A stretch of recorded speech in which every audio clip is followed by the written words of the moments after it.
القیامہ، جو نعمتیں تم نے پکا کر ہمارے سامنے رکھ دی ہیں، اللہ کی قسم قیامت کے دن ان نعمتوں کے بارے میں تم سے پوچھا جائے گا۔ اللہ کی قسم کل قیامت کے دن ان نعمتوں کے بارے میں تم سے سوال کیا جائے گا۔ جو کام چند کھجوروں میں ہو گیا تھا، پھر تم نے مزید اپنا بکرا ذبح کیوں کر دیا؟ اور جو کام آدھا اور 1 کلو گوشت بھی ہو سکتا تھا، اس کے لیے تم نے پورا کا پورا بکرا ذبح کیوں کر دیا؟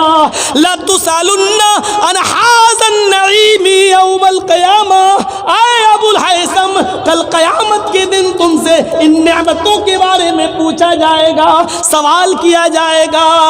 صرف 100 باراتیوں کی جگہ 500 لے جانا صرف یہی فضول خرچی نہیں ہے؟ شادیوں میں پٹاخے اور بندوق کی گولیاں چلا لینا ہی فضول خرچی نہیں ہے؟ طرح طرح کے آئٹم بنا کر آدھا کھلایا جائے اور آدھا پھینک دیا جائے، یہی فضول خرچی نہیں ہے؟ بیڑی اور سگریٹ کھا کر اور تھوک دیا جائے پان کھا کر، صرف یہی فضول خرچی نہیں ہے؟ فضول خرچی میں یہ چیز بھی شامل ہے۔ سنو، اس نے مہمان نوازی کی تھی، جناب محمد رسول اللہ کی حیثیت کے مطابق مہمان نوازی کی تھی، لیکن نبی اکرم نے ان کو بھی یہ کہہ دیا یہی وہ نعمتیں جو تم نے میرے سامنے پیش کی۔ اے ابو الہیثم کل قیامت کے دن تم سے ان نعمتوں کے بارے میں سوال کیا جائے گا۔ کیسے لگ رہے ہیں اس واقعے کی روشنی میں ہم اور آپ؟ اب آپ کے ذہن میں سوال ہوگا، کیا کسی کو اچھا سے اچھا کھلانا بھی برا ہے؟ نہیں۔ پھر میں کہوں گا کہ اگر آپ کے گھر میں مہمان آیا ہوا ہے اور آپ جانتے ہیں 2 مہمان ہے، مزید آدھا کلو گوشت میں کام چل جائے گا، تو پھر آپ آدھا کلو بکرا لائیں، آدھا کلو مچھلی لائیں، آدھا کلو پنیر لائیں، آدھا کلو دیسی لائیں، آدھا کلو، آپ اپنی بڑائی دکھا، دیکھو میں نے اتنے آئٹم آپ کے لیے بنا کے رکھ دیے۔ یہ فضول خرچی ہے جو جائز نہیں ہے، جو اس پر سوال ہوگا، حساب و کتاب ہوگا۔ اچھے کام پر بھی زیادہ خرچ کرنے سے منع کیا ہے۔ چلیے، اب تو مدرسے والے سوچ رہے ہوں گے تو مولانا کہہ رہا زیادہ خرچ کرنا، تو مدرسے میں جو 100 دے رہے ہوں گے وہ بھی نہیں دیں گے بیچارے، وہ کہیں گے ہم کیوں زیادہ خرچ کریں گے؟ میں نے سب کا سب منع کیا ہے۔ آپ کے پاس سے پوری دولت ہی 100 روپے ہے تو آپ ساری کی ساری 100 روپے نہیں دے سکتے ہیں۔ ابھی وہ بھی واقعات آئیں گے آپ کے سامنے، بتائیں گے، جب بتا رہے ہیں تو مکمل ہی بتا کر چھوڑیں گے، آپ کو بیچ میں پیاسا نہیں چھوڑیں گے۔